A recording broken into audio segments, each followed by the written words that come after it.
Hello, ഇന്നത്തെ ക്ലാസ്സിൻ്റെ topic Cauchy's equations. Cauchy's equations ഉപയോഗിക്കുന്നത് to determine the stress components acting on any plane passing through a specified point. Stress tensor at a point will be given. Using the Cauchy's equations, we can determine the stress components acting on any plane passing through this point. അപ്പോൾ ആ equations derive ചെയ്യുക എന്നുള്ളതാണ് നമ്മൾ ഈ ക്ലാസ്സിൽ ചെയ്യുന്നത്. അതിനു മുമ്പ് നമ്മൾ പ്ലെയിനിനെ പറ്റി പറയുമ്പോൾ how that plane can be defined. For example, നമ്മൾ ഇപ്പോൾ കൺസിഡർ ചെയ്യാൻ പോകുന്നത് suppose the point p is being considered.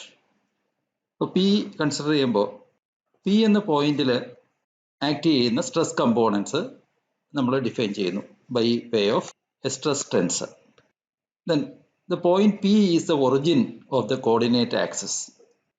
അടുത്തതായി ഈ പ്ലെയിൻ ഡിഫൈൻ ചെയ്യാൻ വേണ്ടിയിട്ട് along the coordinate axis we are locating a few points. Say along the x-axis Q എന്നൊരു point എടുക്കുന്നു. Along the y-axis another point R is marked. Then along z-axis S is marked. And a triangle joining these points are joined to form a triangle, and this triangle is part of a plane which is inclined to the coordinate axis and at a distance away from the point P. അപ്പോൾ point P കൂടെ pass ചെയ്യുന്നില്ല, പക്ഷെ point പിയുടെ വളരെ അടുത്താണ്. പ്ലെയിനിൻ്റെ orientation എങ്ങനെയാണ് നമ്മൾ പറയാൻ പോകുന്നത്? ഈ ഓറിയൻറ്റേഷൻ പറയാനായിട്ട് ഈ പ്ലെയിൻ ക്യു ആർ എസ് എന്നുള്ള പ്ലെയിനിന് പെർപെൻഡിക്കുലറായിട്ട് ഒരു ലൈനുണ്ട്. അതാണ് നമ്മളിവിടെ എൻ എന്ന് കാണിച്ചിരിക്കുന്നത്. ഈ direction, this is perpendicular to that plane q r s. ഇപ്പോൾ പെർപെൻഡിക്കുലർ എന്ന് പറയുമ്പോൾ നോർമൽ. അപ്പോൾ നോർമലിൻ്റെ ഡെസിഗ്നേറ്റ് ചെയ്യാനാണ് എൻ എന്ന് ഉപയോഗിച്ചിരിക്കുന്നത്. N or capital N is also used. അപ്പോൾ ഈ നോർമൽ ഡയറക്ഷനും എക്സുമായിട്ടുള്ള ഇൻക്ലിനേഷൻ ആൽഫ, ഈ എന്നും വൈയുമായിട്ടുള്ള ഇൻക്ലിനേഷൻ ബീറ്റ, എന്നും ഇസഡുമായിട്ടുള്ള ഇൻക്ലിനേഷൻ ഗാമ. അപ്പോൾ ഈ ഇൻക്ലിനേഷൻ മൂന്നും നമുക്കിവിടെ ഡിഫൈൻഡ് ആണ്. ഇനി ഇതെങ്ങനെ നമ്മൾ ഉപയോഗിക്കാൻ പോകുന്നു? സെയിം, നമുക്കൊരു 2 ഡയമെൻഷണൽ കേസ് ആണെങ്കിൽ എക്സും വൈയും ഡയറക്ഷൻസ് ഉണ്ട്. ഇപ്പോൾ എന്നിൻ്റെ ഓറിയൻറ്റേഷൻ ഇങ്ങനെയാണെങ്കിൽ ഈ ആംഗിള് ആൽഫയും ഈ ആംഗിള് ബീറ്റയും ആണെങ്കിൽ ഈ എൻ എന്നുള്ള വെക്ടറിനെ എക്സ് ഡയറക്ഷനിലെ component n into cos alpha ആണ്. ഇനി വൈ ഡയറക്ഷനിലാണെങ്കിൽ ഇത് എൻ ഇൻറ്റു കോസ് ബീറ്റയുമാണ്. അപ്പോൾ ഇതേ ഐഡിയ വെച്ചുകൊണ്ട് നമുക്ക് ഈ എന്നും ഈ ഓരോ ഡയറക്ഷനുമായിട്ട് ഈ in terms of cosine of the angles ഒരു റിലേഷൻഷിപ്പ് പറയാം. ആ റിലേഷൻഷിപ്പ് നമുക്ക് ആ പ്ലെയിനെ ഡിഫൈൻ ചെയ്യാൻ ഉപയോഗിക്കുകയും ചെയ്യാം. അപ്പോൾ അതിനാണ് നമ്മൾ ഡയറക്ഷൻ കൊസൈൻസ് എന്ന് പറയുന്നത്. അപ്പോൾ ചുരുക്കി പറഞ്ഞാൽ the direction cosines cos alpha, cos beta and cos gamma can be used to define the inclinations of the plane q r s. ഇപ്പോൾ cos alpha, cos beta, cos gamma എന്ന് പറയുന്നത് direction cosines ആണ്. It is a cosine of the angle between the normal and the respective coordinate direction.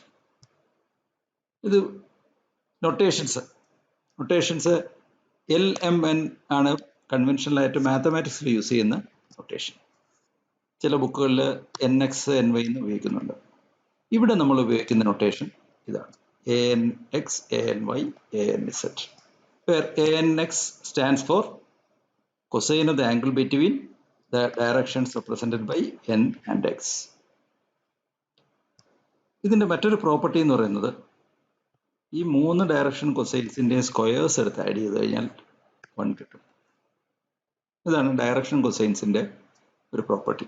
3 dimensional കേസിൽ you will be getting that result. ഇനി നമുക്ക് stresses acting on the plane അത് consider ചെയ്യാം. ഇപ്പോൾ ഇവിടെ കാണുന്ന ഓറഞ്ച് കളർഡ് ആയിട്ടുള്ള പ്ലെയിനാണ് നമ്മൾ കൺസിഡർ ചെയ്യുന്ന QRS എന്നുള്ള പ്ലെയിൻ. ഇപ്പോൾ നമ്മളത് ഒരു ക്യൂബോയിഡിൻ്റെ ഭാഗമായിട്ട് കാണിച്ചിരിക്കുകയാണ്. നേരത്തെ നമ്മൾ കൺസിഡർ ചെയ്ത P എന്നുള്ള പോയിന്റ് ഇവിടെയുണ്ട്, where the stresses are defined and the same stress will be acting on the planes passing through the point P. അപ്പോൾ ഇത് ഇനി നമ്മൾ ഈ ഒരു എലിമെന്റ്, അതായത് PQRS എന്ന് പറയുന്ന ഒരു ടെട്രാഹെഡ്രൺ, P എന്ന പോയിന്റും QRS എന്ന പ്ലെയിനും അടങ്ങുന്ന ഒരു ഭാഗം ആ ക്യൂബോയിഡിൽ നിന്ന് കട്ട് ചെയ്ത് റിമൂവ് ചെയ്താൽ ഇപ്പോൾ നമ്മൾ ഫിഗർ കാണുന്ന പോലെ ഇരിക്കും. P എന്നുള്ള പോയിന്റ് ഇവിടെ ഉണ്ട്, QRS എന്ന ട്രയാങ്കിൾ ഉണ്ട്. അപ്പോൾ ഇതൊരു ചെറിയ ടെട്രാഹെഡ്രൺ ആണ്. എന്ന് പറഞ്ഞാൽ 4 ട്രയാങ്കിൾസ് വരുന്ന ഒരു ഓബ്ജക്റ്റാണ്. ഒരു ട്രയാങ്കിൾ QRS, അടുത്തത് ഈ blue triangle, green triangle, then pink triangle. ഈ ബ്ലൂ ട്രയാങ്കിൾ എന്ന് പറയുന്നത് it is part of x plane. നമ്മൾ കഴിഞ്ഞ ക്ലാസ്സുകളിൽ കൺസിഡർ ചെയ്ത എക്സ് പ്ലെയിനിൻ്റെ ഭാഗമായിട്ടുള്ള ബ്ലൂ പ്ലെയിനാണത്. അപ്പോൾ അതിൽ ആക്ട് ചെയ്യുന്ന സ്ട്രെസ്സസ് എന്ന് പറയുന്നത് പിയിൽ ആക്ട് ചെയ്യുന്ന സ്ട്രെസ്സസ് തന്നെയാണ്. അതേ സ്ട്രെസ് ടെൻസറിൽ വരുന്ന കമ്പോണൻസ് തന്നെ നമ്മൾ ഈ ചെറിയ എലിമെൻറ്റിൽ ആക്ട് ചെയ്യുന്നതായിട്ട് കാണിച്ചിരിക്കുകയാണ്. അതുപോലെ ഗ്രീൻ പ്ലെയിൻ എന്ന് പറയുന്നത് വൈ പ്ലെയിനാണ്. ഈ പിങ്ക് പ്ലെയിൻ എന്ന് പറയുന്നത് ഇസഡ് പ്ലെയിനിൻ്റെ പാർട്ടാണ്.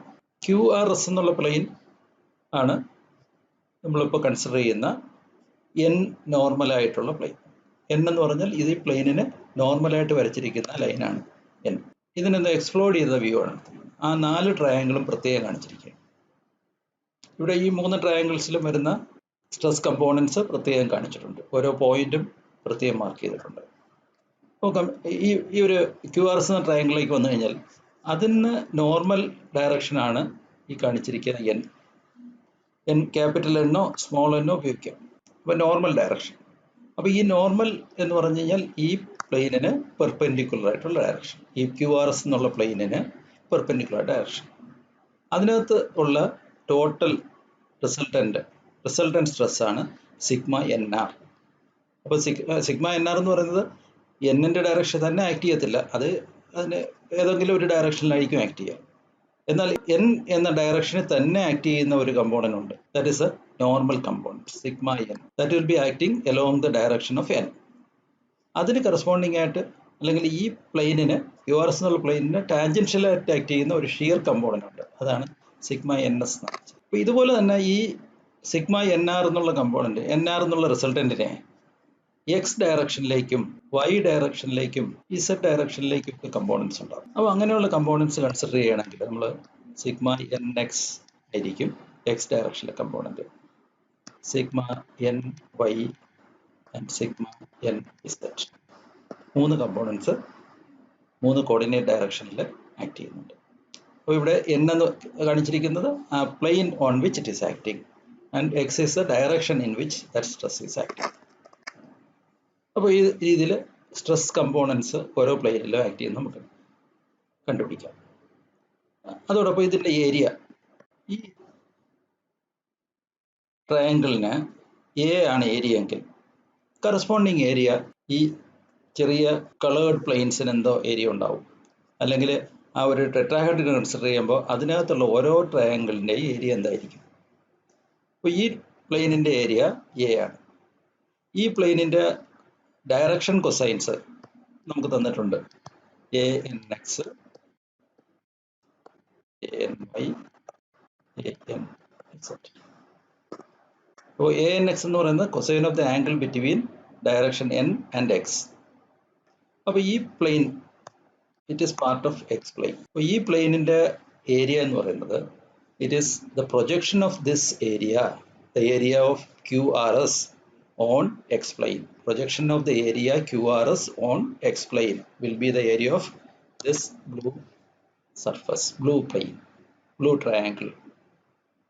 So that area will be equal to A into ANX. ANX ആയിരിക്കും capital A into small ANX. Correspondingly, ആ Y പ്ലെയിനിൻ്റെ ഏരിയ എന്തായിരിക്കും? A into ANY. അപ്പോൾ ഈ 3 ട്രയാങ്കിളിൻ്റെ ഏരിയ നമ്മൾ മാർക്ക് ചെയ്യും. ഇനി അടുത്തത് നോക്കാൻ പോകുന്നത് equilibrium of the tetrahedron. ആ equilibrium ചെക്ക് ചെയ്യുന്നതിന് മുമ്പ് നമ്മൾ ഇവിടെ എടുത്ത അസംഷൻസ് സിഗ്മ എൻ ആർ പറഞ്ഞു, അതിൻ്റെ കമ്പോണൻസ് എക്സ് വൈ സെഡിന് പാരലായിട്ടുള്ള കമ്പോണൻസ് പറഞ്ഞു. ഇനി അതിൻ്റെ കൂടെ കൺസിഡർ ചെയ്യേണ്ട ഒരു കാര്യമാണ് area of the plane. Stresses on the arbitrary plane. Arbitrary plane വെച്ചാൽ any plane passing through the point P. അതിന് നമ്മൾ ഇക്വിലിബ്രിയം ആണ് കൺസിഡർ ചെയ്യുന്നത്. ഇക്വിലിബ്രിയം എന്ന് പറയുന്നത് നമ്മൾ equation sigma F X equal to 0, X ഡയറക്ഷനിൽ ആക്ട് ചെയ്യുന്ന സ്ട്രെസ്സസ് ഫോഴ്സസ് എല്ലാം കൂടെ ആഡ് ചെയ്യുമ്പോൾ 0 ആയിരിക്കും. അപ്പോൾ എക്സ് ഡയറക്ഷനിൽ ആക്ട് ചെയ്യുന്നത് സിഗ്മ എൻ എക്സ്, ആ ഒരു ക്യു ആർ എസ് എന്നുള്ള ട്രയാങ്കിളിൽ സിഗ്മ എൻ എക്സ് ഉണ്ട്, അതിൻ്റെ ഏരിയ എ ആണ്. സിഗ്മ എക്സ് എന്ന് പറയുന്നത് എക്സ് പ്ലെയിനിൽ ആക്ട് ചെയ്യുന്നു, അതായത് ബ്ലൂ ട്രയാങ്കിളിൽ ആക്ട് ചെയ്യുന്നു, അതിൻ്റെ area A into small A N X. ഇതുപോലെ വൈ പ്ലെയിനിൽ ടോ വൈ എക്സ്, അതിൻ്റെ ഏരിയ. അപ്പോൾ ഓരോന്നിൻ്റെ ഏരിയയും കൂടെ എടുത്ത് മൾട്ടിപ്ലൈ. എന്തുകൊണ്ടാണ് ഏരിയ കൊണ്ട് മൾട്ടിപ്ലൈ ചെയ്യുന്നത്? ഇത് സ്ട്രെസ്സാണ്, ഈ കമ്പോണൻസ് എല്ലാം സ്ട്രെസ്സാണ്. Stress into area will give the force. അപ്പോൾ ഇതിൽ എ എന്നുള്ള ഫാക്ടർ കോമൺ ആണ്, അതിനെ എ കൊണ്ട് ഡിവൈഡ് ചെയ്ത് റീഅറേഞ്ച് ചെയ്യുമ്പോൾ നമുക്ക് കിട്ടുന്ന ഇക്വേഷനാണ് sigma n x equal to sigma x into a N x tau y x into a N y tau z x into n z. ഇതുപോലെ വൈ ഡയറക്ഷനിലും ഇസഡ് ഡയറക്ഷനിലും ഇക്വിലിബ്രിയം കൺസിഡർ ചെയ്യുമ്പോൾ we will get 2 more equations. ഈ 3 ഇക്വേഷൻസും നമുക്ക് Cauchy stress ഫോർമുലയെന്നോ Cauchy's ഇക്വേഷൻസോ എന്നൊക്കെയാണ് ഇതിനെ വിളിക്കുന്നത്. അപ്പോൾ ഈ ഇക്വേഷൻസ് ഡെറിവേഷൻ ഈസിയാണ്, ഇക്വേഷൻസ് എഴുതാൻ എളുപ്പമാണ്. എഴുതാനായിട്ട് നമുക്ക് സ്ട്രെസ് കമ്പോണൻസ് നമ്മുടെ ടെൻസറിലുള്ള അതേ കമ്പോണൻസ് ആണ് ഫസ്റ്റ് റോയിൽ വരുന്നത്, സെക്കൻഡ് റോയിൽ ടെൻസറിൻ്റെ സെക്കൻഡ് റോയിലെ കമ്പോണൻസ്, അതുപോലെ 3 സെറ്റ് കമ്പോണൻസ് ഉണ്ട്. അതിനെല്ലാം A N X, A N Y, A N set same തന്നെ 3 റോയിലും അതേ രീതിയിൽ മൾട്ടിപ്ലൈ ചെയ്യുന്നു. And we are getting the components acting along the particular directions, x direction, y direction, z direction on the specified plane. ഇതിനെ നമുക്ക് matrix ഫോമിൽ tensor ഉപയോഗിച്ചുകൊണ്ട് എഴുതാം. ഒരു matrix equation, this matrix multiplied by this column matrix. This are stress tensor. Stress ടെൻസറും unit column matrix consisting of the direction cosines. ആ രീതിയിൽ multiply ചെയ്യുമ്പോൾ we will be getting the components of stress acting on any arbitrary plane defined by this direction cosines. These are direction cosines.